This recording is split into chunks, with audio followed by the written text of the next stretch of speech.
Hello friends, പത്തരമാറ്റിൻ്റെ പുതിയൊരു എപ്പിസോഡിലേക്ക് എല്ലാവർക്കും സ്വാഗതം. നമ്മുടെ ചാനൽ ആരും സബ്സ്ക്രൈബ് ചെയ്തിട്ടില്ലെങ്കിൽ ഒന്ന് സബ്സ്ക്രൈബ് ചെയ്യണേ.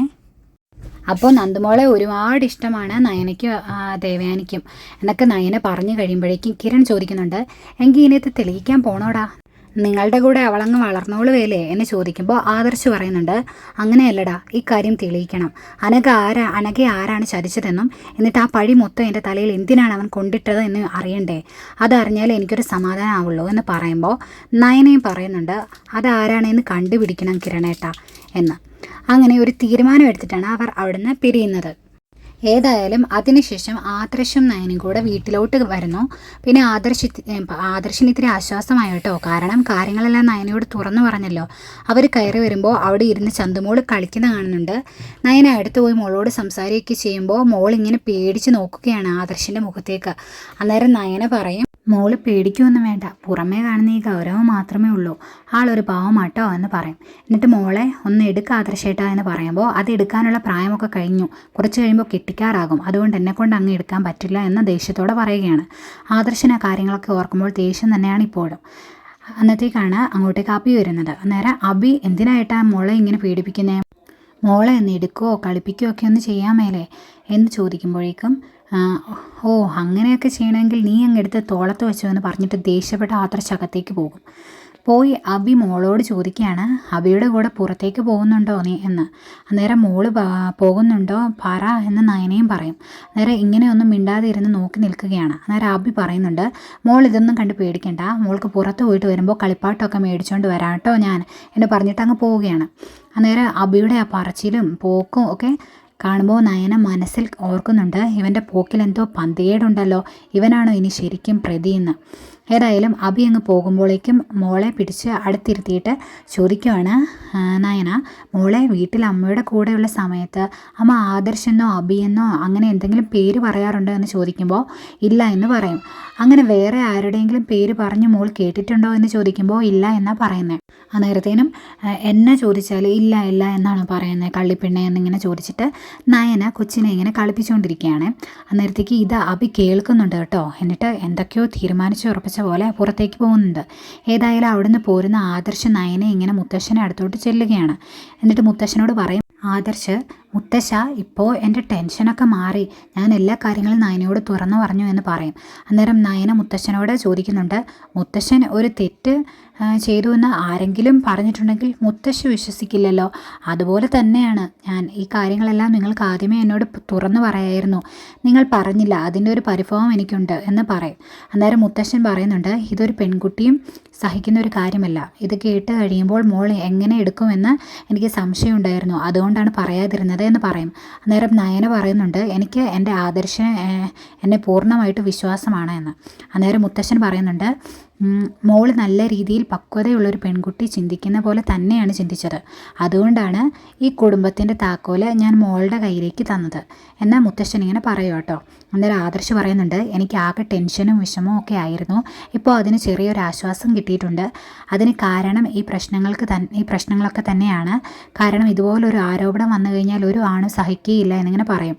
അന്നേരം മുത്തശ്ശൻ പറയുന്നുണ്ട്, അതിപ്പോൾ എന്താണെന്ന് വെച്ചാലും ഇനിയിപ്പോൾ ചന്തുമോളെ ഈ കുടുംബത്തിൽ നിന്ന് മാറ്റി നിർത്താനൊന്നും ഉദ്ദേശിച്ചിട്ടില്ല, അവൾ ഇവിടുത്തെ ഒരു അംഗമായി തന്നെ വളർന്നു വരും.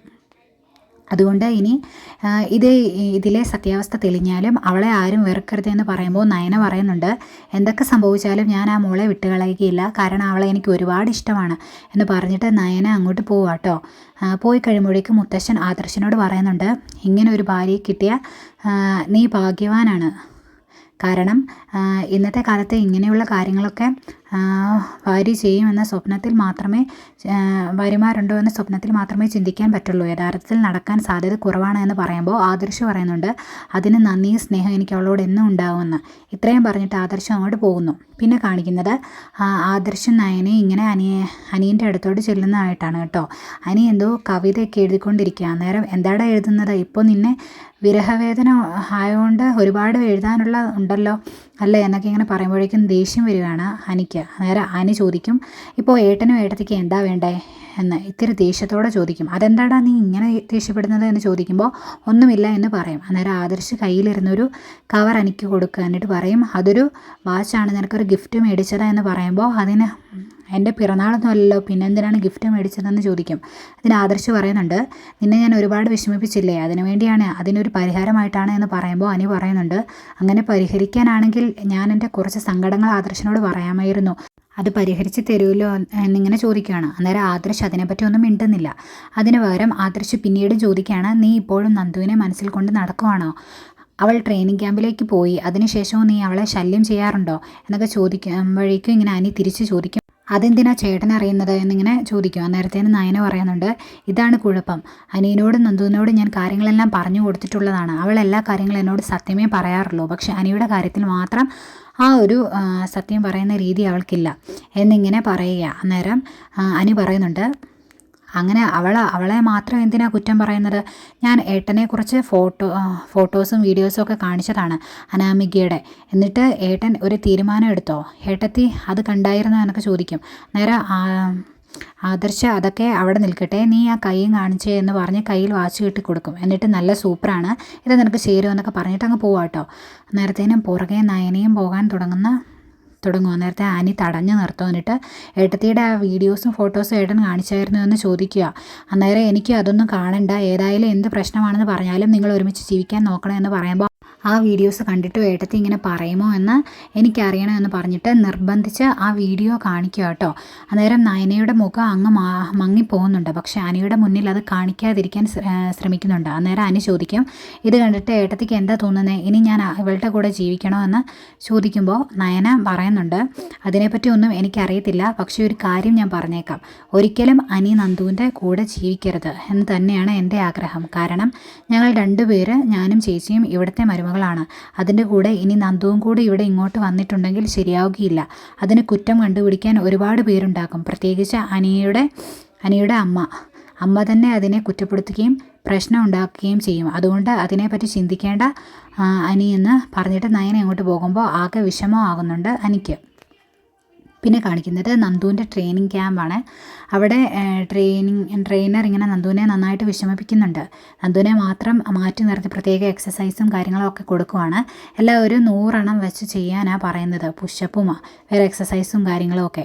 അപ്പോൾ ശരിക്കും നന്ദു അങ്ങ് മടുത്തു പോകുന്നുണ്ട്. ആ വീഡിയോസൊക്കെ എടുക്കുന്നുണ്ട് കേട്ടോ, അത് വേണുവിന് അയച്ചു കൊടുക്കാൻ വേണ്ടിയിട്ടാണ്. അപ്പോൾ ഇതെല്ലാം കണ്ടുകൊണ്ട് നിൽക്കുന്ന നന്ദുവിൻ്റെ കൂട്ടുകാർക്ക് ഇഷ്ടപ്പെടുന്നില്ല. അന്നേരം അത് മനസ്സിലാക്കുന്ന ട്രെയിനർ അടുത്ത് ചെന്നിട്ട് അവളോട് പറയുന്നുണ്ട്, നീ അവളുടെ റൂംമേറ്റ് അല്ലേ, അതുകൊണ്ട് നിനക്ക് ഇതൊക്കെ കാണുമ്പോൾ വല്ല ബുദ്ധിമുട്ടും തോന്നുന്നുണ്ടായിരിക്കും, അങ്ങനെ ബുദ്ധിമുട്ട് തോന്നുന്നവരെ ഞാൻ പരിഗണിക്കാറുണ്ട് എന്ന് പറഞ്ഞ് അവളോടും ഒരു 10 റൗണ്ട് ഓടിയിട്ട് വരാൻ പറയുവാണ്. എന്നിട്ട് വീണ്ടും നന്ദുവിന് വേറെ എക്സസൈസ് ചെയ്യാൻ കൊടുക്കുന്നു. നന്ദു ശരിക്കും മടുത്തിട്ട് ചോദിക്കുന്നുണ്ട്, എനിക്ക് ഇത്തിരി റെസ്റ്റ് തരാമോ എന്ന്. അന്നേരം പറയും, ട്രെയിനറായിട്ട് ഇവിടെ വരുന്നവർക്ക് അങ്ങനെ റെസ്റ്റ് കൊടുക്കാറൊന്നുമില്ല, എങ്കിലേ പോലീസ് ആവുള്ളൂ എന്ന് പറയും. പിന്നെ എക്സസൈസ് കൊടുക്കുകയാണ്. എന്നിട്ട് ആ വീഡിയോ ഒക്കെ എടുത്ത് വേണുവിന് അയച്ചു കൊടുക്കുവേ. ഈ വീഡിയോ ഒക്കെ കാണുന്ന വേണുവിന് ഭയങ്കര സന്തോഷം. വീട്ടിലുള്ള എല്ലാവരെയും വിളിച്ചു കാണിക്കുന്നു, അനാമികയും കാണിച്ചു കൊടുക്കുന്നു. അന്നേരം അനാമിക പറയുന്നുണ്ട്, എനിക്ക് സന്തോഷമായി, ഞാൻ ഇനി ഇത് അവൻ അയച്ചു കൊടുക്കുമെന്ന് പറയും. അന്നേരം വേണു പറയുന്നുണ്ട്, അവൾ അങ്ങനത്തെ പൊട്ടത്തരം ഒന്നും കാണിച്ചേക്കരുത്, ഈ വീഡിയോ അവൻ അയച്ചു കൊടുത്താൽ അവിടുത്തെ മുത്തശ്ശൻ അങ്ങനെ കണ്ടിട്ടുണ്ടെങ്കിൽ അത് മധുസാറിന് വലിയ പ്രശ്നമാകും, അതുകൊണ്ട് അങ്ങനെയുള്ള പൊട്ടത്തരം ഒന്നും കാണിച്ചേക്കരുത് എന്ന് പറയും.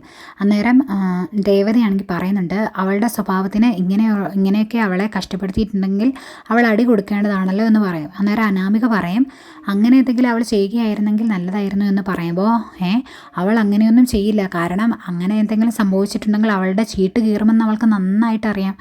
അങ്ങനെ അടിയങ്ങാനും കൊടുത്തിട്ടുണ്ടെങ്കിൽ അവളെ അന്ന് നേരെ അവിടുന്ന് സ്റ്റേഷനിലേക്ക് കൊണ്ടുപോരും, എന്നിട്ട് വനിതാ പോലീസുകാർ കയറി അങ്ങ് മേയും, പിന്നെ അവൾ കോടതിയും ജയിലുമായിട്ട് നടക്കും എന്നൊക്കെ അവൾക്കറിയാം, അതുകൊണ്ട് അവൾ അങ്ങനെ ചെയ്യില്ല എന്ന് പറയും. എന്നിട്ട് വേണു അതിൻ്റെ കൂടെ പറയുന്നുണ്ട്, ഏതായാലും അവളുടെ എല്ലാ ആത്മവിശ്വാസവും തല്ലിക്കെടുത്തി അവിടുന്ന് ചാടിക്കുന്ന കാര്യം മധുസാർ ഏറ്റിട്ടുണ്ട്, അതുകൊണ്ട് നീ അതൊന്നും ഓർത്ത് പേടിക്കേണ്ട എന്ന് പറയുമ്പോൾ ഭയങ്കര സന്തോഷമാട്ടോ അനാമികയ്ക്ക്. പിന്നീട് ആദർശം ആകെ ഇങ്ങനെ ആലോചിച്ചിരിക്കുന്നതായിട്ടാണ് കാണിക്കുന്നത്. അപ്പോൾ നയന വന്നിട്ട് ചോദിക്കും, എന്താ ആലോചിക്കുന്നത്, ചന്തുമോളെക്കുറിച്ചാണ് എന്ന് ചോദിക്കുമ്പോൾ ചന്തുമോളെക്കുറിച്ചൊന്നുമല്ല, അനിയുടെ ജീവിതത്തെക്കുറിച്ചാണ്. ഈ പോക്ക് പോയിട്ടുണ്ടെങ്കിൽ രണ്ടും തല്ലിപ്പിരിയും, അങ്ങനെ തല്ലിപ്പിരിയുന്നത് മുത്തശ്ശന് സഹിക്കാനായിട്ട് പറ്റില്ല, അതുകൊണ്ട് രണ്ടുപേരെ എങ്ങനെയെങ്കിലും ഉപദേശിച്ച് ഒരുമിച്ചാക്കണം എന്നൊക്കെ പറയുക. അന്നേരത്തേനും നയന പറയുന്നുണ്ട്, അനി ആ ഫോട്ടോസും വീഡിയോസും ഒക്കെ കാണിച്ചായിരുന്നു, അവൾ ഇങ്ങനെ വഴുതിട്ട് നടന്നിട്ടുണ്ടെങ്കിൽ ശരിയാകില്ല എന്ന് പറയുമ്പോൾ ആദർശ് പറയുന്നുണ്ട്, എനിക്ക് അവളെ ഉപദേശിക്കാൻ പറ്റില്ല, കാരണം അവൻ നന്ദുവിൻ്റെ പുറകെയാണ്, പിന്നെ എങ്ങനെയാണ് ഞാൻ അവളെ ഉപദേശിക്കുന്നത് എന്ന് കരുതി ഇങ്ങനെ ചീത്ത രീതിയിൽ നടക്കേണ്ട കാര്യമില്ല എന്ന് ആദർശ് പറയുന്നുണ്ട്. അന്നേരം നയന പറയും, എന്തൊക്കെയാണെന്ന് പറഞ്ഞാലും അവളൊരു പൊട്ടിയാണ്. കാരണം അനിയെ നന്നായിട്ട് സ്നേഹിച്ചിട്ടുണ്ടെങ്കിൽ അനിയുടെ മനസ്സ് പണ്ടേ മാറിയേനെ. അങ്ങനെയൊന്നും അവൾ ചെയ്യുകയില്ല എന്ന് പറയുമ്പോൾ ആദർശ് പറയുന്നുണ്ടെങ്കിൽ ഇതിനകത്ത് പ്രധാന പ്രതികൾ അവളുടെ അച്ഛനും അമ്മയുമാണ്. അവൾക്ക് പൊങ്ങച്ചൻ പറഞ്ഞ് നടക്കാൻ മാത്രമേ അറിയത്തുള്ളൂ. ഈ പറഞ്ഞ സ്വത്തും കാര്യങ്ങളും ഒന്നും അവർക്കില്ല. അവരവരുടെ നാക്കുകൊണ്ട് പിടിച്ച് നിൽക്കുന്നതെന്ന് മാത്രമേ ഉള്ളൂ എന്തൊക്കെ പറഞ്ഞാലും എനിക്ക് അവൻ്റെ ജീവിതത്തിൽ ഒരു തെറ്റ് പറ്റി, ഇനിയിപ്പോൾ എന്ത് ചെയ്യാനാ എന്നൊക്കെ ഇങ്ങനെ പറയുമ്പോൾ നയന പറയുന്നുണ്ട്, ശരിക്കും അവളെ പറഞ്ഞ് ഉപദേശിച്ച് നേരെയാക്കി രണ്ടുപേരെയും കൂടെ ഒരുമിച്ച് ആക്കണം എന്നൊക്കെ ഉണ്ട്, പക്ഷെ നടക്കുമെന്നറിയില്ല എന്ന് പറയുമ്പോൾ ആദർശ് പറയും, അവർ രണ്ടുപേരും തല്ലിപ്പിരിഞ്ഞിട്ടുണ്ടെങ്കിൽ അത് മുത്തശ്ശന് വിഷമമാകും, അതാണ് ഏറ്റവും വലിയ സങ്കടം എന്നൊക്കെ പറഞ്ഞ് ആകെ വിഷമിച്ചിരിക്കുന്ന രണ്ടുപേരെയും കാണിച്ചുകൊണ്ടാണ് ഇന്നത്തെ എപ്പിസോഡൊക്കെ അവസാനിക്കുന്നത്. അപ്പോൾ ഇന്നത്തെ എപ്പിസോഡ് ഇത്രയേ ഉള്ളൂ. നാളെ ഇനി എന്തൊക്കെയാണ് നടക്കുന്നതെന്ന് നമുക്ക് കാണാം. അപ്പോൾ നമ്മുടെ ചാനൽ ആരും സബ്സ്ക്രൈബ് ചെയ്തിട്ടില്ലെങ്കിൽ ഒന്ന് സബ്സ്ക്രൈബ് ചെയ്യണേ. അതുപോലെ ലൈക്ക് ചെയ്യാനും ഷെയർ ചെയ്യാനും മറക്കരുതേ. അപ്പോൾ ഓക്കെ, ബൈ ബൈ.